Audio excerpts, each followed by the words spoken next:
이 글의 서술상 특징으로 가장 적절한 것은 답은 4번이었죠. 인물에 얽힌 일화를 제시해서 인물의 성격을 형상화하고 있더라. 인물에 얽힌 어떤 일화예요? 사고 처리반으로 가면서 따뜻한 심성이 고운 유자의 성품 같은 것들을 드러내는 그런 부분들. 29번 윗글의 문체상 특징에 대한 설명으로 적절한 것은 답 2번이었죠? 이미 설명된 부분. 방언을 활용하면서 향토적 정서를 짙게 배이게 하는 것. 윗글에 대한 설명으로 알맞지 않은 것은 답 1번이었네요. 그죠? 1인칭 주인공 시점 틀렸어요. 1인칭 주인공 시점은 나가 등장하면서 나가 바로 서술자인 나가 이 작품을 이끌어 가야 돼. 31번 윗글의 표현상의 특징입니다. 옳지 않은 것은 서술자의 교체 드러나지도 않았으니까 답 1번이고 32번 윗글의 서술상의 특징으로 적절하지 않은 것 5번이죠. 관찰자의 시점에서 서술되어 주인공의 심리를 드러내지 못한 한계가 있다라고 했는데 작가 관찰자 시점이랑 그래서 나가 등장하긴 하는데 여기 부분은 전적 작가 시점이 도드라진 부분이어서 인물의 심리 파악이라든지 행동의 동기, 원인, 결과 이런 것들 다 알 수가 있어요. 33번 이 글의 내용과 일치하지 않는 것은 3번이죠. 그죠? 노파는 유자가 쌀이나 연탄을 주는 것에 큰 감동을 받았습니다 라고 했지만 본문에 쌀이나 연탄에 대해서 감동받거나 별다른 동요가 없었던 사람들도 그런 노파들도 이런 반찬이 오면 눈물을 훔치곤 했다 같은 얘기 나오니까 3번이 되겠고 기억의 이유를 추측한 내용으로 가장 적절한 것은 끝까지 머물다 갔어요. 뭐예요? 자기가 생각한 거 행해야 된다고 하는 것에 대해서 최선을 다하는 모습을 보여주고 싶어서 5번 35번 이 글에 나타난 유자의 행동을 본 서술자의 생각으로 적절한 것은 무엇일까? 답은 4번이죠. 스페어 운전수 가족들에게 따뜻한 위로가 되었겠구나. 유자가 반찬 가게에서 매번 새끼굴비를 사가는 이유로 가장 적절한 것은 뭐예요? 집에 반찬다운 반찬이 하나도 없어. 간장 하나밖에 없다니까? 그래서 반찬다운 반찬이 있어야 밥하고 먹을 수 있으니까 사간 거죠. 5번이고 37번 보기를 바탕으로 윗글에 제시된 부분을 이해한 것으로 가장 적절한 것은 전통적인 전해 양식은 출생과 가기에 대해서 기술하는 인정기술 부분, 인물의 삶을 보여주는 서파를 나열하는 행적 부분, 인물의 삶에 대해서 평가하는 논찬 부분으로 구성되어 있습니다. 여기 부분은 뭐예요? 일화, 사파하는 그런 부분이죠. 인물의 어떤 일화가 있었는지. 그래서 행적 부분이라고 볼 수 있어요. 그래서 답은 4번. 38번 보기를 바탕으로 윗글을 감상할 때 적절하지 않은 것은 3번이겠죠? 동료 운전수들을 감싸는 그런 팔을 안으로 굽어들이는 그런 사람이 아니었다고 했어. 공명정대한 사람이었어요. 39번 다음을 참고로 할 때 윗글의 갈래 이해로 적절하지 않은 것은 1번이죠. 그죠? 역사상 위대한 인물을 그린 건 아니고 보통 우리 주변에서 볼 수 있는 보통 내기 사람이지만 인품 같은 것들이 뛰어난 그런 인물을 그린 거기 때문에 열전이 아니라 사전에 해당하는 그런 양식이었습니다.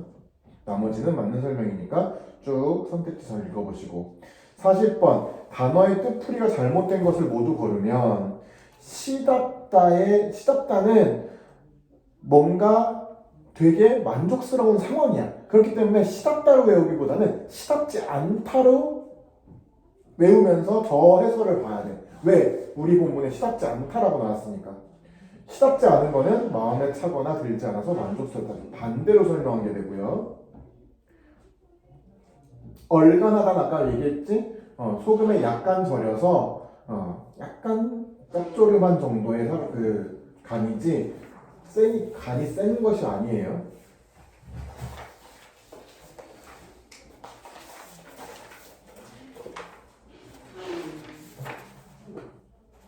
자, 100페이지 보시면 그가 노선 상무로 나간 초기에는 피해자의 가족들에게 속절없이 봉변을 당하기가 바빴다. 왜? 피해자 가족들은 다친 사람도 있을 것이고 그 피해 당사자가 죽은 사람도 있을 것이고 원한을 회사에 갔는데 회사에 대리인이 왔으니까 막 어떤 식으로든 보복하고 싶겠지. 내 남편 내놔, 내 남편, 내 아들 내놔 하면서 막 울며 불며 난리를 칠 거 아니야. 그런 거에 당하기 바빴어요. 막 때리면 맞아야 했고. 사망자가 난 사고에 대해서는 더욱 그러하였습니다. 운전수가 연행되어서 조사를 받고 있거나 아예 달아나 버려서 분풀이를 하고 싶어도 상대가 없어서 앙랑불락하던 차에, 여기서는 앙랑불락, 매우 마음에 차지 않거나 야속하게 여겨서 즐거워하지 아니하다. 그래서 막 분개하고 있는 차에 사고를 낸 회사에서 사고 처리번이 나왔다고 하면 대개는 옳거니 때 맞춰 잘 만났다 하고 떼거리로 달려들어서 덮어놓고 멱살을 잡으면서 주먹부터 휘두르고 보는 것이 예사였습니다. 뭔 얘기인지 알겠지? 안녕하세요. 이 운수회사에서 나온 유진 PD라고 합니다. 너무 잘 걸렸다. 니네 회사 아주 악덕이야. 이러면서 장례식장에서 막 난리를 치는 그런 친척들의 모습 같은 걸 상상할 수 있을 거예요. 나중에는 사람을 잘못 알고 실수했노라고 사과하고 일을 처리하는데도 싹싹하고 상냥하게 협조하는 위인일수록 처음에는 흥분을 가누지 못해 싸납게 부르내고 날뛰는 편이었습니다. 이 뒷부분 중요하고, 야, 너 흥부는 놀부같이 잘 사는 형이라도 있어서 매품을 팔고 살았다지만 돈은 뭐요? 여기서 너 나오는데 너 밑줄 쳐놓고 어떤 대화 상대방이 아니라 자신이에요. 유재필. 자기가 독백하고 있는 부분이야. 신세한탄하면서. 아유, 이 멍청이 너는 언제 고칠래? 언제 이 습관을 고칠래? 또 지각했어 하면서 스스로 막 책망할 때 있죠? 지금 그런 부분이에요. 자기 신세에서 한탄하는 거. 너는 뭐요? 못 사는 운전수들 동료라고 준 값에 매품이나 팔며 살거라. 그거요. 너야말로 군사 정변이 나서 구정권의 거물 비서 자격으로 끌려가서도 볼탱이 한 대 안 쥐어박히고 네 발로 걸어온 물건인데 말이요. 그런데 이제 와서 내내 영한실이나 찌웃거리다 기웃거리다. 장사미사 험티 놈자 소리 듣는 것도 과만해서 주먹질에 자빠지고 발길질에 엎어지고 합니다. 뭐예요? 자기가 지금 피해보는 양상이지, 그지? 장사미사는 보통 사람, 보통 내기를 말해. 그래서 어떤 보통 내기들한테 놈자 소리를 듣는 것도 과만해서 모자라서 남의 주먹질에 자빠지고 발길질에 엎어지고 하고 있구나. 주먹질에 자빠지고 발길질에 엎어지고 밑줄친다 그러면 대꾸법적인 표현이죠, 그죠? 여기서 살짝의 운율감 만들어질 수 있고, 네가 그러고 댕긴다고 상무 전무가 아까진끼값을 물어주되, 아까진끼는 아까가 일본말로 빨간색이거든. 여러분들 상처 났을 때 무릎 까지고 막 팔 까지고 했을 때 어렸을 때 빨간 약 발라본 적 있나? 이렇게 그 스포이드로 짜가지고 이렇게 바르는 거, 그 아까진끼가 그 빨간 약을 말해요. 사장 회장이 떨어져 밟힌 단축값을 보내주대. 사대구 가문을 자랑하셨던 할아버지가 너버러 인양 너네 아랫도리만 돌면서 살라고 가르치셨네. 동경 유학 출신의 아버지가 동네북으로 공매나 먹고 살라고 널 낳으셨네. 너도 처자가 있는 맴이 왜 이런 뭐가 이러네. 뭐예요? 네 신세도 참 뒤에 나오면 뭐예요? 한심스럽구나. 이런 말이겠죠. 네 신세도 참 딱하다. 지금 이거 뭐라고? 자신의 독백이야. 혼잣말이야, 혼잣말. 뭐에 대해서? 이렇게 공면을, 그러니까 사고 담당자로 영안실이나 이런 데 가면은 매를 맞고 두드려 맞고 멱살 잡히고 막 이러는 거에 대한 자기의 한탄을 이야기를 하는 거예요. 그는 봉변을 당하고 나면 자기를 저만치 떼어놓고 바라보면서 그런 허위탄식으로 시간 가는 줄 몰랐다. 자기도 자기 자신에 대해서 한심스럽고 그리고 안타깝다고 여기고 있어. 허위탄식은 한숨을 쉬면서 탄식하다 뭐 이런 뜻이에요. 세상사란 대저 궁즉 통인지라. 궁즉 통 몇 줄 쳐놓고 궁하면 통한다.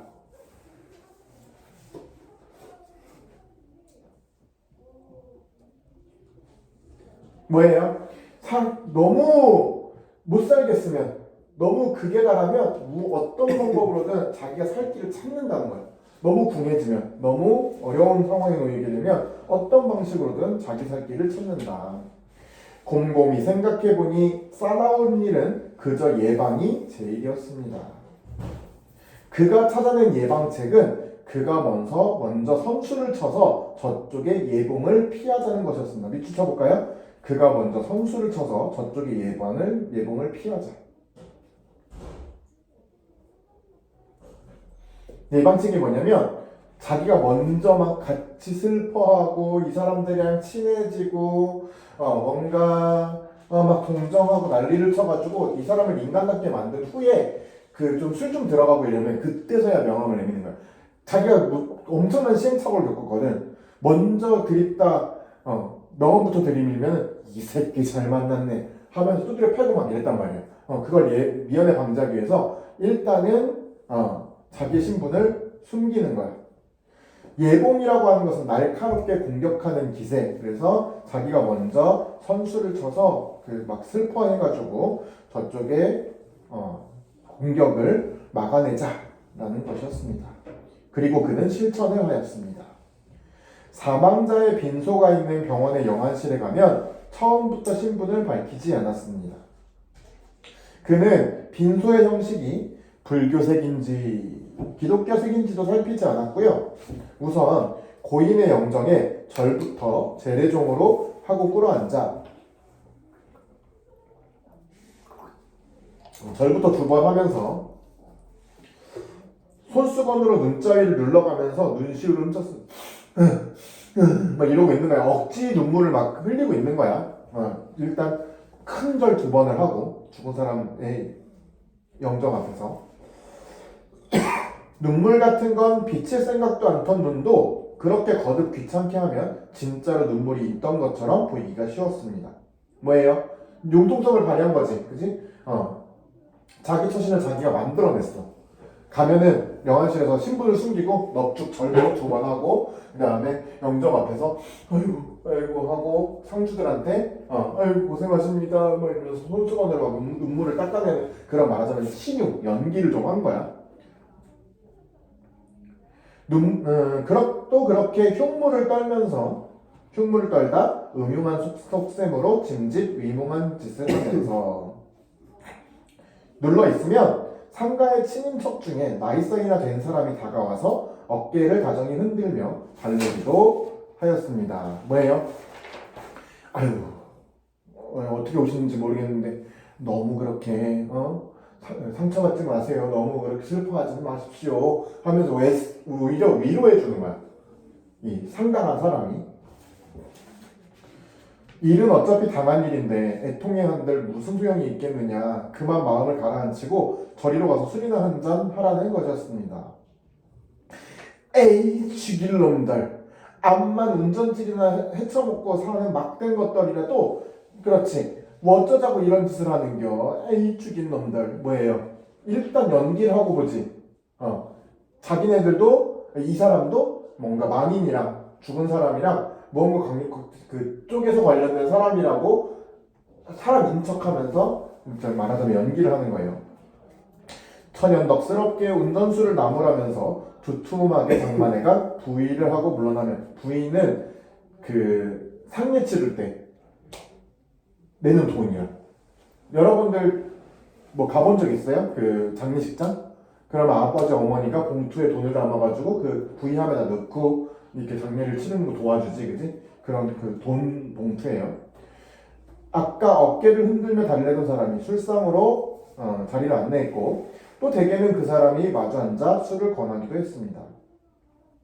서로 잔을 건네고 담뱃불을 나누고 하면서 서너 순배쯤 하고 나면 순배는 잔돌리기야. 서너 번 잔돌리기를 하고 나면 궁금한 쪽은 그쪽이라 실례합니다만 망인하고는 어떻게 되시는지요? 관계를 물어봐.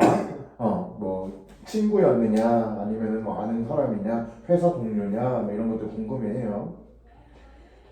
그는 그제야 앉음새를 고쳐하면서 정중하게 명함을 내밀었습니다. 아이고 이러면서 무릎을 꿇거나 뭐 아니면은 자세를 바꾸면서 저는 이런 사람이올시다 하면서 그때서야 명함을 내미는 거지. 이왕의 손님 대접으로 술까지 잣거니 해온 사이인데 새삼스럽게 술상을 걷어차면서 대거리를 하려 든다면 이미 경위가 아닌 것이었습니다. 뭔지 알겠지? 지금 술도 같이 짠 하면서 몇 잔 마셨고 그리고 아이고 죽일 놈들 막 이러면서 한탄하는 얘기도 들었고 이러면서 되게 어느 정도 친밀해진 사이에 갑자기 회사에서 왔다고 이 새끼 그럴 줄 알았어 뭐 이러면서 갑자기 술상을 집어엎고 이럴 리는 없다는 거야. 보편적으로는 아 그러셨군요 이러면서 어떻게 잘 마무리가 된다는 거지. 비록 성질이 불같은 사람이라고 해도 이미 그때는 때를 놓친 것이었습니다. 그뿐 아니라 사고 처리반이 나왔다는 말에 가만두지 않을 장점으로 눈을 흡뜨며 다가오는 이가 있으면 중간에 서서 볼썽사나운 일이 일어나지 않게 하는 책임의식이 들기도 하는 모양이었습니다. 누가? 그 자기를 술상으로 안내한 사람이 상갓집에 있었던 친척이. 그러므로 그가 빈소에서 물리적 대우를 면치 못했던 것은 노선상무 초기에 얼마 동안에 지나지 않았습니다. 뭐예요? 굉장히 잔머리를 잘 굴리고 융통성이 좋고 생존력이 강한 사람이라는 걸 알 수 있어. 초기에 몇 번의 시행착오를 겪었지만 그때는 진짜 죽는 줄 알았지만 잔머리를 굴려가지고 이렇게 하니까 이런 봉변을 막을 수 있었어. 빈소에 드나들다 보면 망자의 가족 가운데 담이 들거나 풍기가 있어서 풍기는 풍이 오는 거 이게 말하자면은 뭐 한쪽 팔이나 다리가 이게 신경적으로 마비가 되거나 이런 사람들 잘 못 걷고 막 이런 사람들 몸을 제대로 추스르지 못하는 노인들이 많았습니다. 그런 사람을 보여주려고 그런 사람 돌봐주려고 침 놓는 법을 배웠어요. 그는 돌팔이 침쟁이였지만 침통을 항상 몸에 지니고 다녔습니다. 장지에 따라다니다 보니 몇 자리가 좋으니 나쁘니 하고 상제나 친척들 간에 불퉁거리고 뭐예요? 썽을 내기도 하고 좌향이 오르니 그르니 하고 뭐예요? 지금 묘 쓰는 방향이 오르냐 그르냐 막 이런 거 가지고 공원묘지 사역꾼들과 불화를 겪으면서 싸우면서 장례를 정중하게 치르지 못하는 집도 많았습니다. 그래서 그럴 때 쓰려고 책을 구해 들여 풍수지리를 배우고 쇠, 나침반을 장만해서 좌향을 정해주기도 하였습니다. 뭔 얘기인지 알겠죠? 그래서 그런 영안시 같은데 매번 다니다 보니까 노인네들 이런 사람들은 막 팔을 못 쓰기도 하고 담이 들어가지고 갑작스레 팔이 막 저리기도 하고 막 이런 사람들을 위해서 침수를 배워가지고 침도 놔줄 줄 알았고 그 다음에 장지를 따라다니다 보니까 몇 자리가 좋으니 나쁘니 하고선 친척들끼리 막 싸우는 거 그런 것들도 보게 돼서 그런 것들에 대해서 좀 공부하게 됐고 그 다음에 좌향 이렇게 말하자면은 묘의 둘레가 어떤 방향을 향하고 있는지 오른 방향인지 그른 방향인지도 이것도 자기가 좀 그거에 대해서 배워가지고 그걸 좀 정해주기까지 했대요. 뭐예요? 굉장히 적응적인 사람이네. 그리고 사람들한테 예쁨을 받을 수 있는 어떤 그런 잔머리를 잘 굴리는 사람이에요. 그는 훈련소 신병 시절에 써먹었던 입담도 한몫 거들었습니다. 뭐예요? 훈련소 신병 시절에 자기 점쟁이라고 그래가지고 점을 보는 사람들 점을 봐줘가지고 거기서 신망을 얻었던 그런 기억이 있어요. 풍수를 배우는 과정에서 지하의 수맥에 대한 이치도 배워둘 필요가 있었습니다. 상도동 성당인지 노량진 성당인지 버드나무가지로 수맥을 짓는 데 권위가 있는 신부님을 찾아다니면서 수맥을 배웠고 그러는 동안 천주교에 입문해서 세례를 받기도 하였습니다. 그러고 보면 그의 총수는 사람을 보는 눈이 있었고 사람을 부리는 꾀가 있었습니다. 밑줄 쳐볼까요? 사람을 보는 눈이 있었고 사람을 부리는 꾀가 있었습니다. 이거 누구의 평가니? 유자의 평가니? 서술자의 평가니? 서술자의 평가지, 그치? 즉 서술자의 개입이 여기서도 드러났다는 거예요.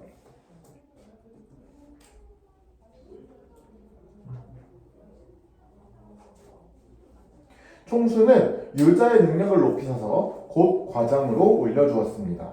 그러나 그 이상의 승진을 불허하였습니다. 허가를 안 해줄 때 매번 과장에서 머무르겠대. 왜 그랬을까? 이 사람을 임원진으로 옮기면 자리를 바꿔야 돼. 그죠? 임원실로라도 가야 돼. 근데 이 말하자면은 노선 상무를 할 수 있는 딱 적임자가 누구야? 유재필밖에 없어. 다른 사람들은 조금 하다가 때려치우거나 조금 하다가 자리 옮겨달라고 난리야. 근데 유재필은 묵묵하게 자기가 살아갈 방도를 잘 찾는 인물이었지. 그러니까 사람 보는 눈이 좋았다라고 평가할 수 있겠대. 그렇지만 그 자리를 비우지 못하게 하기 위해서 계속 과장으로만 앉혔대. 유자는 10년이 가도 과장이었습니다. 그가 자리를 옮기면 누가 그 자리에 가더라도 그만한 능력을 보이지 못하리라는 것을 총수는 익히 알고 있던 것입니다. 뒷부분의 줄거리. 그 이후에도 유자는 어려운 처지에 놓인 사람들을 성심껏 돕습니다. 밑줄 쳐볼까요? 어려운 처지에 있는 사람들을 성심껏 돕는다. 지금 유자의 인품에 대해서 설명을 하죠. 계속 이타주의적으로 사람을 도우면서 사는 그런 따뜻하고 마음씨가 고운 그런 인물이었다는 것을 계속 강조하고 있어요. 병이 들어 쇠약해져도 그런 삶의 태도는 바뀌지 않습니다. 그러다가 유자는 병을 이기지 못하고 저 세상으로 떠나고 맙니다. 나는 그를 기려 전을 짓습니다. 나는 그를 기려 전을 짓는다. 밑줄 쳐볼까요? 이게 전의 마무리 양식이란 말이야. 말하자면은 이 뒷부분의 줄거리에서는 대체적인 평가가 나오고 그렇기 때문에 나는 유자를 기리는 이런 전을 씁니다와 같은 식으로 평가를 내리면서 끝나요. 유자는 어떤 사람이기에 남을 어려운 사람을 돕는 것에 특화된 사람이기 때문에 나는 그것을 칭찬하려고 이런 전을 짓습니다. 라는 전통 양식을 따른 거겠죠. 그죠? 이해되시고 자 그러면은 우리 여기도 41번부터 55번까지 한번 쭉 한번 읽어보십시다. 문제 풀어보세요.